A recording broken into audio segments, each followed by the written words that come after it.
उससे हमारे दिमाग का ग्रोथ भी होता है। पासपोर्ट बनने के बाद से ही गट्टू और चिंकी अपने दुबई ट्रिप का इंतजार कर रहे थे और फाइनली अब वो दिन आ ही गया था। दोनों बच्चे काफी एक्साइटेड होकर अपनी पैकिंग कर रहे थे। तभी पापा ने मम्मी से कहा, सारे टिकट्स, वीजा और पासपोर्ट संभाल के एक जगह रखना। मम्मी, ये काम मैं कर लेती हूँ। चिंकी ने सारे डॉक्यूमेंट्स अच्छे से एक बैग में रख लिया और मम्मी मुस्कुराकर उससे कहती है, शाबाश चिंकी। गट्टू ने कैब बुलाए और सारा सामान कैब में रखने में पापा की मदद की और पूरी फैमिली एयरपोर्ट की तरफ चल दी। रास्ते में उन्होंने एक एरोप्लेन को ऊपर आकाश में उड़ते देखा तो गट्टू ने चिंकी से कहा, चिंकी, बस कुछ ही देर में हम भी एक एयरप्लेन में वहाँ आकाश में उड़ रहे होंगे। बहुत मजा आएगा गट्टू। कुछ ही देर में वो एयरपोर्ट पहुंच गए। सिक्योरिटी चेक्स और बोर्डिंग की सारी फॉर्मेलिटीज पूरी करने के बाद वो सब एक बड़े से एरोप्लेन के अंदर आ जाते हैं। ओह वाओ, ये प्लेन तो बहुत बड़ा है। जब प्लेन रनवे पर तेज गति से चलते हुए टेक ऑफ करती है तो गट्टू और चिंकी को बहुत एक्साइटमेंट होती है। देखते ही देखते प्लेन ने आसमान की ऊंचाइयों को छू लिया और बाहर बस सफेद बादल नजर आने लगे। देखो चिंकी, हम बादलों के बीच उड़ रहे हैं। कुछ घंटों के बाद उनकी फ्लाइट दुबई में लैंड करती है। एयरपोर्ट से होटल जाते हुए पापा, मम्मी, गट्टू और चिंकी को दुबई की ऊंची ऊंची बिल्डिंग्स और शानदार सड़कें देखकर बहुत अच्छा लगता है। होटल में पापा उनसे कहते हैं, थोड़ी देर आराम कर लो बच्चों, फिर शाम में हम सब बुर्ज खलीफा देखने चलेंगे। वाओ, दुनिया की सबसे ऊंची बिल्डिंग। शाम होते ही जब गट्टू, चिंकी, पापा और मम्मी बुर्ज खलीफा पहुंचे तो उस बिल्डिंग की हाइट देखकर सभी की आंखें फटी की फटी रह गई। ऐसा लग रहा था जैसे बुर्ज खलीफा पे चढ़ के सीधा आसमान को छू सकते हैं। तो बच्चों, कैसा लग रहा है ये बुर्ज खलीफा? ओह गॉड, मैंने जितना इमेजिन किया था उससे कहीं ज्यादा अमेजिंग है ये बिल्डिंग। उस दिन टीवी पे देखकर यकीन नहीं हो रहा था ना कि कोई बिल्डिंग इतनी ज्यादा ऊंची हो सकती है, पर आज तो आंखों के सामने देख लिया। हाँ बच्चों, बुर्ज खलीफा 800 मीटर से भी ज्यादा ऊंचा है। चलो हम सब इसके अंदर चलते हैं अब। इतना कहकर मम्मी, पापा, गट्टू और चिंकी बुर्ज खलीफा के अंदर जाते हैं। वहां लिफ्ट से होते हुए वो सीधा ऑब्जर्वेशन डेस्क पर जाते हैं जो लेवल 125 था। वहां से उन्हें पूरी दुबई का एक बेहद खूबसूरत नजारा देखने को मिल रहा था। ये कितना इनक्रेडिबल व्यू है ना चिंकी। हाँ गट्टू, यहाँ से तो बड़ी बड़ी इमारतें भी छोटे खिलौने की तरह दिख रही हैं। बुर्ज खलीफा का वो कभी ना भूलने वाला नजारा देखने के बाद सभी लोग बुर्ज खलीफा के सामने दुबई फाउंटेन शो देखने जाते हैं। दुबई फाउंटेन शो ऊंची ऊंची इमारतों के बीच एक बड़ी सी झील में होता है जहां म्यूजिक और लाइट के साथ पानी के फुहारे निकलते हैं और ऐसा लगता है जैसे वो फुहारे म्यूजिक के हिसाब से डांस कर रहे हो। वो देखो चिंकी, ये फुहारा कितना ऊंचा निकला। हाँ, और म्यूजिक के साथ ही इन फुहारों का डायरेक्शन भी चेंज हो रहा है। इनमें से कुछ फुहारे तो 150 मीटर की हाइट तक जाते हैं बच्चों, जो लगभग 40 फ्लोर की बिल्डिंग के बराबर होगी। फाउंटेन की अगली ऊंची धार निकलने पे पापा ने सबको बताया, ये दुबई फाउंटेन शो दुनिया का सबसे बड़ा कोरियोग्राफ फाउंटेन शो है।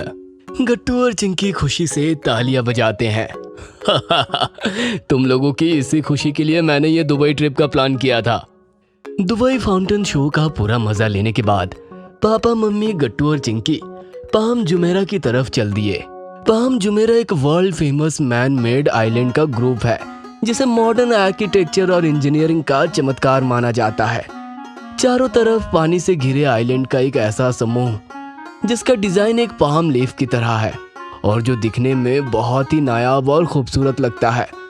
पाम जुमेरा जाने के लिए गट्टू, चिंकी, मम्मी और पापा मॉनरेल में चढ़ जाते हैं जो उन्हें मैन आइलैंड से सीधा एटलांटिस होटल ले जाता है। मॉनरेल से बाहर का दृश्य बहुत ही ज्यादा अमेजिंग था। पहले दुबई का मॉडर्न बिल्डिंग्स और उसके बाद डोर तक पानी ही पानी, और एटलांटिस होटल तो पूरी दुनिया में अपने यूनिक डिजाइन के लिए फेमस है।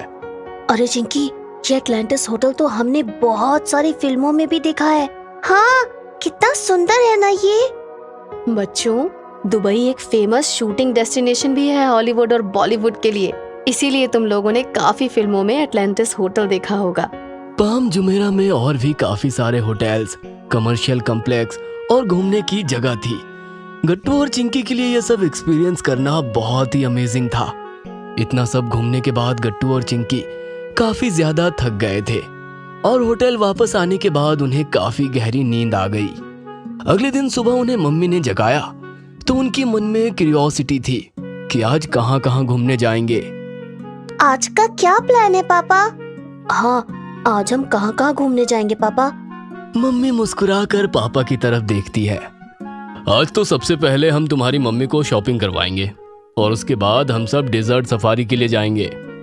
शॉपिंग के लिए सभी दुबई मॉल जाते हैं, जो वहाँ का सबसे ज्यादा फेमस मॉल था। वहाँ जाकर गट्टू और चिंकी दुबई मॉल की साइड से सरप्राइज्ड हो गए। इतना दूर तक फैला हुआ मॉल उन्होंने कभी देखा ही नहीं था। ओ गॉड, ये मॉल कितना ज्यादा बड़ा है। जहाँ तक नजर जाती है वहाँ तक ये मॉल ही फैला हुआ है। अरे देखो, वहाँ उस बोर्ड पे दुबई मॉल के बारे में कुछ इन्फॉर्मेशन लिखी हुई है। गट्टू और चिंकी पास जाकर वो बोर्ड पढ़ते हैं। ये मॉल तो 200 फुटबॉल ग्राउंड्स के जितना बड़ा है। दुबई में सारी चीजें ऐसे ही लंबी, ऊंची या बड़ी होती है क्या? हम पूरे दिन यहाँ घूमेंगे तो भी पूरा मॉल कवर नहीं हो पाएगा। लगभग 1200 रिटेल स्टोर हैं दुबई मॉल में। दुबई मॉल वर्ल्ड की सबसे फेवरेट शॉपिंग डेस्टिनेशन में से एक है। वहाँ मम्मी ने काफी शॉपिंग की। बच्चों, पापा और खुद के लिए कपड़े, रिलेटिव्स के लिए कुछ इंटरेस्टिंग गिफ्ट्स, घर के डेकोरेशंस के आइटम्स। बहुत मजा आ रहा था मम्मी को वहाँ शॉपिंग करने में। गट्टू और चिंकी ने भी एक टॉय स्टोर से अपने लिए कुछ टॉयज लिए। वहाँ पापा ने एक ई बुक रीडर खरीदा और फिर टाइम आया डेजर्ट सफारी का। बुर्ज खलीफा के बाद वो सबसे अनोखी चीज गट्टू और चिंकी ने एक्सपीरियंस की, वो थी डेजर्ट सफारी। एक बड़े से एसयूवी में बैठकर गट्टू, चिंकी, मम्मी और पापा दूर तक फैले रेगिस्तान में बढ़े जा रहे थे। सैंड ड्यून्स के बहुत ही खतरनाक स्लोपर्स पर जब एसयूवी का ड्राइवर गाड़ी घुमाता था तो डर और एक्साइटमेंट एक साथ होता था। मुझे तो डर लग रहा है, वो कहीं गाड़ी पलट ना जाए। अरे डरो नहीं चिंकी, यही तो डेजर्ट सफारी का मजा है। हाँ, और ये ड्राइवर्स बहुत एक्सपीरियंस्ड है, एसयूवी नहीं पलटेगी। सैंड ड्यून्स पर एसयूवी की राइड के बाद वो सब डेजर्ट में एडवेंचर स्पोर्ट्स के लिए जाते हैं। गट्टू और चिंकी ने वहाँ सैंड बोर्डिंग ट्राई किया। वहीं पापा और मम्मी ने क्वाइट बाइकिंग का मजा लिया। रात में डेजर्ट सफारी का एक और अट्रैक्शन था। खुले आसमान के नीचे टेंट्स में लोकल म्यूजिक, डांस और लजीज खाना। लाइट और टेंट्स की सजावट से एक बेहतरीन माहौल बन गया था और अरेबिक म्यूजिक की धुन पर लोगों का नाच गाना, कलाकारों के करतब, ये सब एक अलग ही एक्सपीरियंस था। और गट्टू चिंकी को पूरे ट्रिप में सबसे ज्यादा मजा डेजर्ट सफारी में आया। जब ट्रिप एंड होने को आया और पूरी फैमिली दुबई से इंडिया की फ्लाइट में बैठे तो गट्टू और चिंकी काफी खुश थे। सब कुछ इतना ज्यादा अमेजिंग था। दुबई सच में कमाल की जगह है। हाँ, ये दुबई ट्रिप हमें हमेशा याद रहेगा।